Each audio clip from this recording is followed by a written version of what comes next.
Adaptive delta modulation. यहाँ पर delta modulation पे जो हमने पढ़ा उसमें हमने क्या देखा, उसकी डिसएडवांटेज क्या थी कि हमारे पास slope overload distortion, granular noise, दो टाइप के डिस्टॉर्शन प्रोड्यूस होते हैं। और ये डिस्टॉर्शन क्यों प्रोड्यूस होते हैं? क्योंकि हमारे पास जो स्टेप साइज है डेल और उसकी जो वैल्यू है वो कांस्टेंट हम रखते हैं, ठीक है।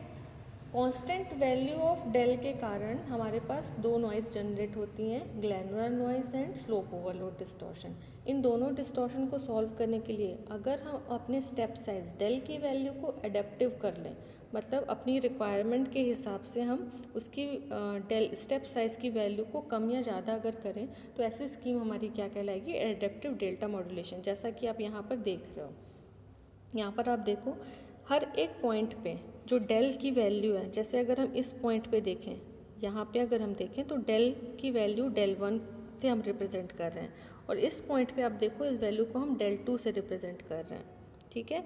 तो यहाँ पर आप देखो जो डेल 2 है, ये जो डेल 2 है वो काफ़ी that is longer than del 1, ठीक है।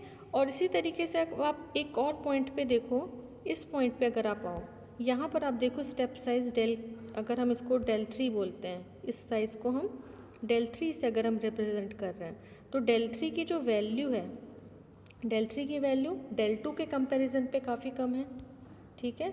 दैट मीन्स हम क्या बोल रहे हैं, जो डेल 1 है, डेल 1 की जो यहाँ पर जो वैल्यू है वो डेल 2 से काफ़ी छोटी है, ठीक है। और यहाँ पर इस पॉइंट पे जो डेल 3 है उसकी वैल्यू डेल 2 के कंपैरिजन में काफ़ी छोटी है, मतलब हर एक स्टेप पे, हर एक सैम्पल के जगह पे आपको डिफरेंट डिफरेंट डेल की वैल्यू मिल रही है। तो ये स्कीम हमारी क्या कहलाती है? Adaptive delta modulation.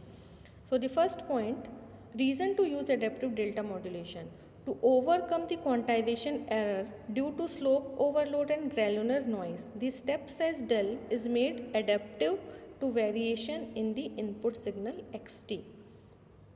The variation in step size is known as adaptive delta modulation. Next है transmitter part of adaptive delta modulation. यहाँ पर आप सेम देखो,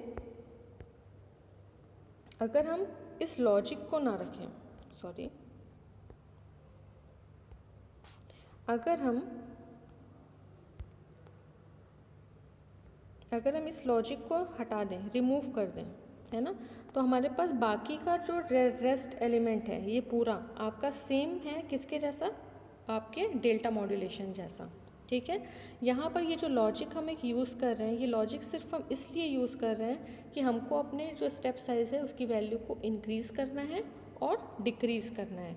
अगर हमारे पास कोई पॉजिटिव आउटपुट, यहाँ पर इस पॉइंट पे कोई पॉजिटिव आउटपुट आता है, तो लॉजिक जो है वो जो वैल्यू है नेक्स्ट इनकमिंग सिग्नल के लिए जो डेल की वैल्यू है उसको वो इंक्रीज़ करेगा।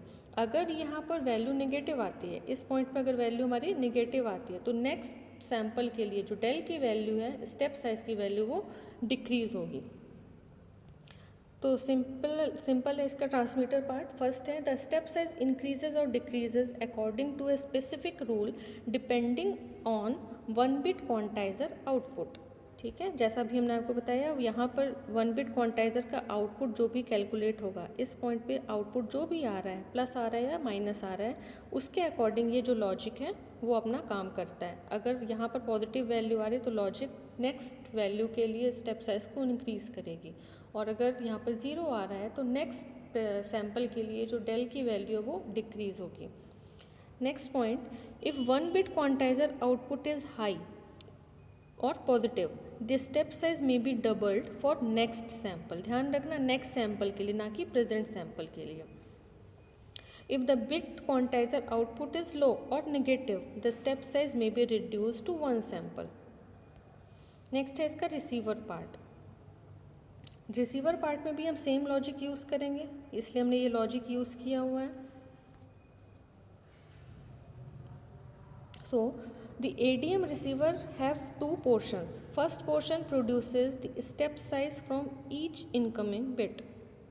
The previous input and present input decides the step size as in transmitter, ठीक है, जैसे हमने ट्रांसमीटर पे डिसाइड करते थे कि हमारा जो स्टेप साइज़ है वो इंक्रीज़ होगा और डिक्रीज़ होगा, उसी तरीके से हम यहाँ पर भी अपना एक स्टेप्स बनाएंगे, स्टेयर्स बनाएंगे, जैसा कि हम ट्रांसमीटर पे बना रहे थे।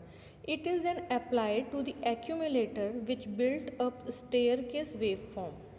ठीक है, ये जो एक्यूमुलेटर आप देख रहे हो, ये क्या क्या बनाएगा, बेसिकली स्टेयरकेस वेव फॉर्म्स बनाएगा, इस तरीके की वेव फॉर्म्स बनाएगा।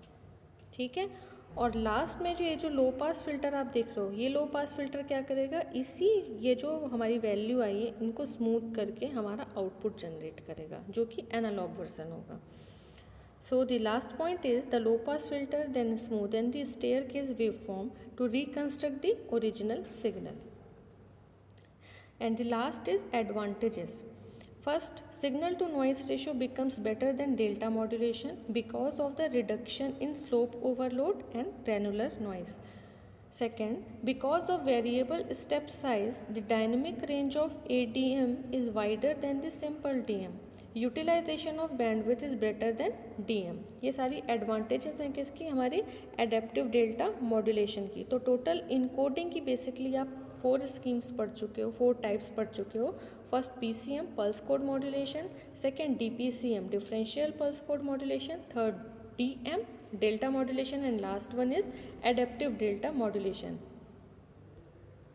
तो इन सब में अगर हम बैंडविड्थ और बिट रिक्वायरमेंट के हिसाब से देखें तो हमारे पास 2 स्कीम बेनिफिशियल हैं। पहली तो ये है हमारे पास delta modulation and adaptive delta modulation, जिस पे नंबर ऑफ बिट्स हमको एट ए टाइम एक ही बिट ट्रांसमिट करनी है, आइदर +del और -del। That's it.